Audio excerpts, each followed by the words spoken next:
అందరికీ నమస్కారం. నేను మీ హేమా సుబ్రహ్మణ్యన్. హోమ్ కుకింగ్ తెలుగుకి స్వాగతం.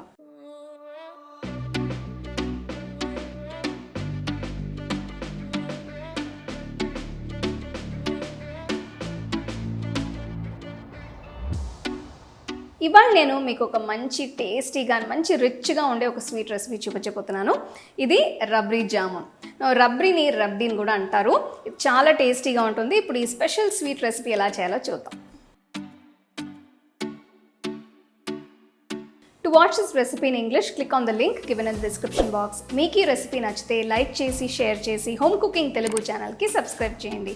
మర్చిపోకుండా బెల్ ఐకాన్ని క్లిక్ చేయండి. ముందుగా అంగూరీ జామున్ తయారు చేసుకోవడానికి ఒక పెద్ద పాత్రలో 2 కప్పుల నీళ్లు తీసుకోవాలి. ఇందులో 1.5 కప్పుల పంచదార వేసుకోవాలి. అలాగే 3 యాలకులు కూడా వేసుకోవాలి. ఈ మిశ్రమాన్ని 5 నిమిషాలు అంటే పంచదార కరిగేంత వరకు మరిగించాలి.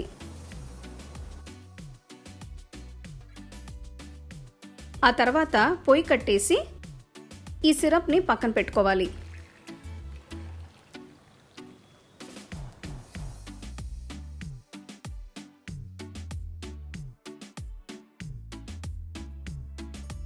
ఇప్పుడు ఒక పెద్ద గిన్నెలో ముందు 200 గ్రాములు పచ్చి కోవాని తీసుకుంటున్నాను.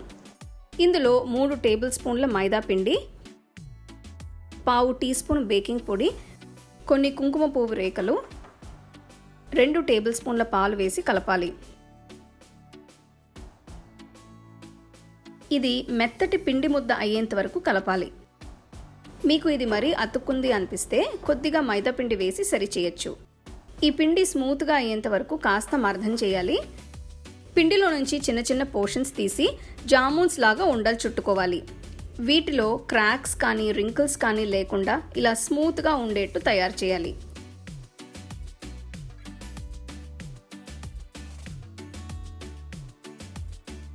ఒక కడాయిలో నూనె బాగా మరిగిన తర్వాత పొయ్యిని లో ఫ్లేమ్లో ఉంచి జామున్ ఉండల్ని ఒక్కొక్కటిగా జాగ్రత్తగా వేసుకోవాలి.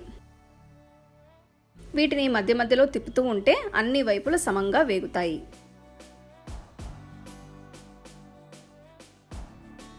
ఈ ఉండలు మంచి గోల్డెన్ బ్రౌన్ రంగులోకి వచ్చేంత వరకు వేయించాలి. ఇప్పుడు వీటిని బాండిలో నుంచి తీసి వేడిగా ఉన్న పంచదార సిరప్లో వేయాలి. ఇలా చేసిన తర్వాత 1 గంట సేపు వీటిని పక్కన పెట్టి నాననివ్వాలి. ఇప్పుడు రబ్డీ తయారు చేయడం కోసం 1 లీటర్ కోవా పాలు అంటే ఫుల్ ఫ్యాట్ మిల్క్ తీసుకుంటున్నాను.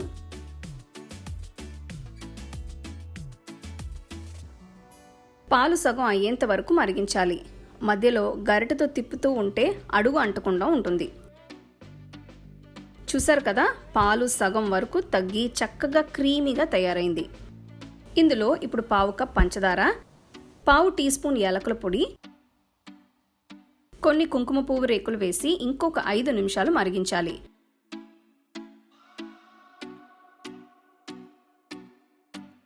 ఐదు నిమిషాల తర్వాత చూస్తే రబ్డీ చిక్కగా అయ్యి చాలా బాగుంది. ఇప్పుడు పొయ్యి కట్టేసి దీన్ని పక్కన పెట్టుకోవాలి. ఈ స్వీట్ని సర్వ్ చేయడానికి ముందు 1 కప్లో రబ్డీని వేసి జామున్స్ని దీనిపైన వేయాలి.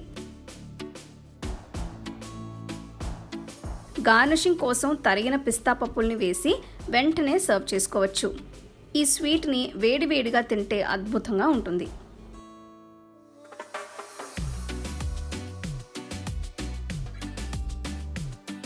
చూసారు కదా, ఇది చూడడానికి ఎంత అద్భుతంగా ఉందో, టేస్ట్ అయితే అంత బాగుంటుంది. మనం యూజువల్గా ఈ జామున్స్ షుగర్ సిరప్లో కాకుండా ఇలాగ రబ్డీతో చేస్తే ఇంకా టేస్టీగా ఉంటుంది. ఇది కొంచెం బాసుంది ఫ్లేవర్ ఉంటుంది దీంట్లో. సో తప్పకుండా ఈ రెసిపీని మీరు ట్రై చేసి ఎంజాయ్ చేయండి.